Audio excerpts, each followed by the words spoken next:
Hi friends, welcome to home cafe. ఈరోజు వీడియోలో నేను మీకు చూపించబోతున్న ఒక ఇంట్రెస్టింగ్ అండ్ స్పెషల్ రెసిపీ వచ్చేసి ఉగ్గాని బజ్జీ. దీన్ని రాయలసీమ స్పెషల్లో చాలా బాగా చేస్తారు.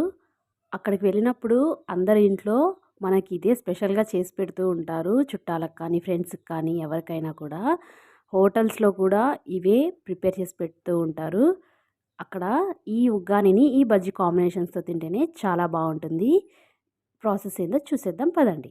దీనికోసం ఒక ఉల్లిపాయ, ఒకే టమాటా, 2 పచ్చిమిరపకాయలు తీసుకుంటే సరిపోతుంది.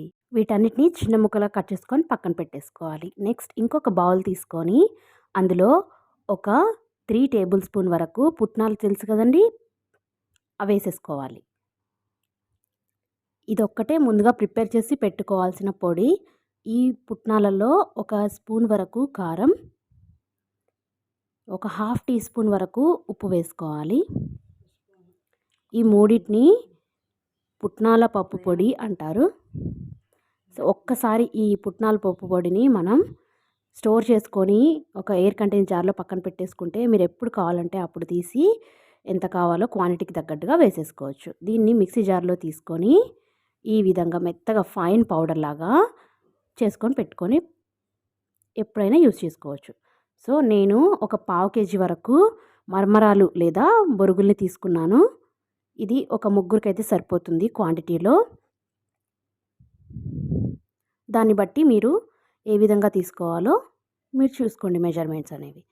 దీనికోసం ఒక పెద్ద బౌల్ తీసుకొని అందులో ఒక హాఫ్కి పైనే వాటర్ పోసుకొని పెట్టుకోవాలి.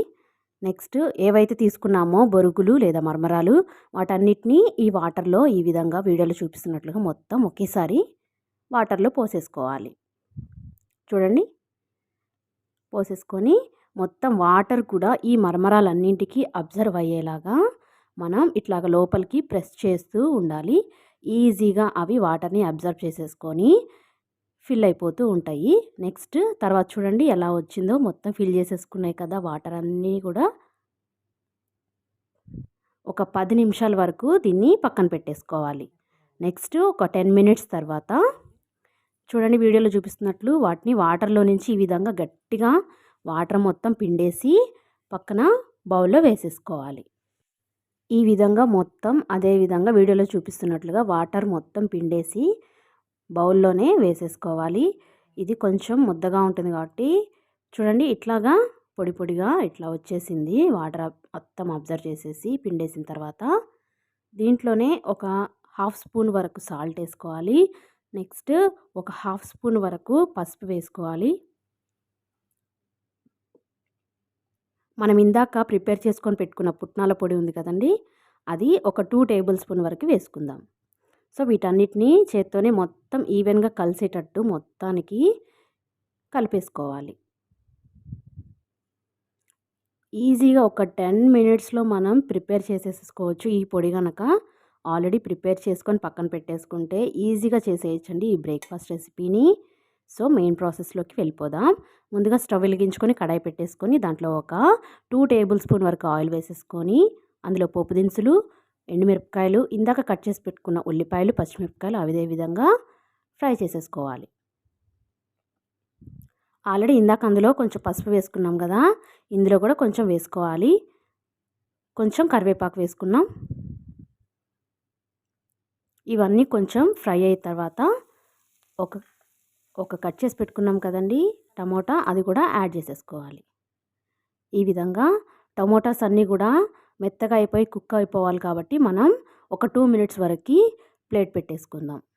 మూత పెట్టేసుకొని తర్వాత ఓపెన్ చేసి చూద్దాం. చూడండి కొంచెం మెత్తగైనాయి కదా, వాటన్నిటిని ఈ విధంగా కలిపేసుకోవాలి. చూడండి స్మాష్ చేసేసుకుంటే సరిపోతుంది. ఇందాక ఏదైతే మనం బొరుగుల్లో అన్నీ కలిపేసుకొని పెట్టుకున్నాం కదా, ఆ మిక్స్చర్ని మొత్తాన్ని ఈ కడాయిలో వేసేసుకోవాలి. ఈ విధంగా మొత్తం వేసేసుకోవాలి. జస్ట్ మనం ఒక 2 మినిట్స్ ఈ మొత్తం కలిసేటట్టు ఈవెన్గా కలుపుకొని స్టవ్ ఆఫ్ చేసేసుకోవాలి. గుర్తుపెట్టుకోండి, ఎక్కువసేపు మాత్రం స్టవ్ ఆన్లో ఉంచకూడదు. అంతే, సింపుల్ అండ్ ఈజీగా ఉగ్గాని రెడీ అయిపోయిందండి. ఇప్పుడు బజ్జీ ప్రాసెస్ మీకు ఆల్రెడీ తెలిసే ఉంటుంది కాబట్టి నేను చూపిస్తాను రండి. సో బజ్జీ మిర్చి కోసం నేను ఎటువంటి మిర్చి తీసుకున్నానో చూడండి. ఈ విధమైన మిర్చి కట్ చేసుకొని పెట్టుకోవాలి. దీన్ని మధ్యలో సన్నగా ఘాటులాగా పెట్టేసుకొని లోపల ఉన్న సీడ్స్ మొత్తం తీసేసుకోవాలి. ఒకటి చూపిస్తాను చూడండి. మిర్చిని ఈ విధంగా చాకుతో కట్ చేసుకొని మధ్యలోకి ఘాటులాగా పెట్టేసుకొని ఒక స్పూన్తో కానీ లేదా చాకుతో కానీ లోపలున్న గింజలు మొత్తం తీసేసుకోవాలి. ఎందుకంటే మిర్చి అనేది అప్పుడు బాగుంటుంది. మిర్చి కూడా తినేసేలాగా కారం లేకుండా ఉంటుంది. దాంట్లోకి స్టఫింగ్ కోసం వామును తీసుకొని దాన్ని మిక్సీలో వేసుకొని పౌడర్ చేసి పెట్టుకోవాలి. ఆ వాము పొడిలో ఒక 1/2 టేబుల్ స్పూన్ ఉప్పు, ఒక 1 టేబుల్ స్పూన్ వరకు శనగపిండి వేసుకొని ఈ వాము పొడి మొత్తంని కలిసేటట్టుగా కలిపేసుకోవాలి. చూడండి, కలిపిన తర్వాత ఈ విధంగా ఉంటుంది. దాన్ని తీసుకొని ఒక స్పూన్తో మనం ఏదైతే కట్ చేసుకున్నామో మొత్తం లోపల స్టఫింగ్ చేసుకొని పెట్టుకోవాలి. మిర్చి అన్నిట్లో కూడా ఇదే విధంగా మొత్తం కూడా స్టఫ్ చేసుకొని పెట్టేసుకోండి. ఈ వాము మిక్చర్ని కూడా మనం స్టోర్ చేసుకొని పెట్టుకోవచ్చు అండి. ఎయిర్ టైట్ కంటైనర్లో కూడా ఇన్స్టెంట్గా చేసేసుకోవచ్చు అప్పటికప్పుడు. ఈ ప్రాసెస్ అంతా ఉండకుండా నేను ఒక బౌల్ తీసుకొని అందులో ఒక బౌల్ వరకు శనగపిండి వేసుకున్నాను. ఈ శనగపిండి కూడా నేను జల్లించి తీసుకున్నానండి. ఒక విస్కర్తో కానీ లేదా స్పూన్తో కానీ ఈ విధంగా కలుపుకోవాలి. ఒక 1/2 టేబుల్ స్పూన్ ఉప్పు, పసుపు, ఇంకా ఇందాక మిర్చిలోకి స్టఫ్ చేసుకున్న వాము పౌడర్ ఉంది కదా, అది కూడా ఈ శనగపిండిలో వేసేసుకొని నీట్గా లమ్స్ లేకుండా అంటే ఉండలు కట్టకుండా నీట్గా ఫస్ట్ శనగపిండిని కలుపుకోవాలి. తర్వాత వాటర్ పోసుకొని బ్యాటర్ అనేది ఈ కన్సిస్టెన్సీలో ఉండేలాగా చూసుకొని కలుపుకోండి. తర్వాత స్టవ్ వెలిగించేసుకొని ఆయిల్ హీట్ చేసేసుకొని నెక్స్ట్ బజ్జీని ఏ విధంగా వేసుకోవాలో చూపిస్తానండి. మొత్తం ఈ విధంగా అయిపోయిన తర్వాత అలా వేసుకోవాలి. ఇంకొకటి చూపిస్తాను. ఈ విధంగా కోట్ అయ్యేలాగా మిర్చిని ఈ విధంగా తిప్పేసుకొని గిన్నెకి ఈ విధంగా అంచుకి ఇట్లా గీరేలాగా వేసుకొని నూనెలో వేసేసుకోవాలి. నెక్స్ట్ 2 సైడ్స్ టర్న్ చేసుకుంటా గోల్డెన్ బ్రౌన్ వచ్చే వరకు కలర్ తీసేసుకొని సర్వింగ్ ప్లేట్లో తీసుకొని సర్వ్ చేసేసుకోవడమే. అదేవిధంగా అన్ని మిర్చీస్ని ఫ్రై చేసేసుకుందాము. చూడండి,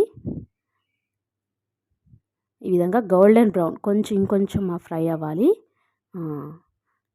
2 సైడ్స్ ఇలా కాల్చుకున్న తర్వాత మనకి ఈ విధంగా వస్తుంది. గోల్డెన్ బ్రౌన్ కలర్ వచ్చేసిన తర్వాత సర్వింగ్ ప్లేట్లో తీసుకొని సర్వ్ చేసేసుకుందాం. ఎంతో టేస్టీ అండ్ క్విక్గా అయిపోయే ఉగ్గాని, దీని కాంబినేషన్ బజ్జీతో తింటే చాలా బాగుంటుంది. ఒక్కసారి ట్రై చేయండి. మీ కనుక ఈ రెసిపీ నచ్చితే లైక్ చేయండి. మీ ఫ్రెండ్స్కి రిలేటివ్స్కి షేర్ చేయండి. కానీ సబ్స్క్రైబ్ చేసుకోవడం మాత్రం మర్చిపోకండి.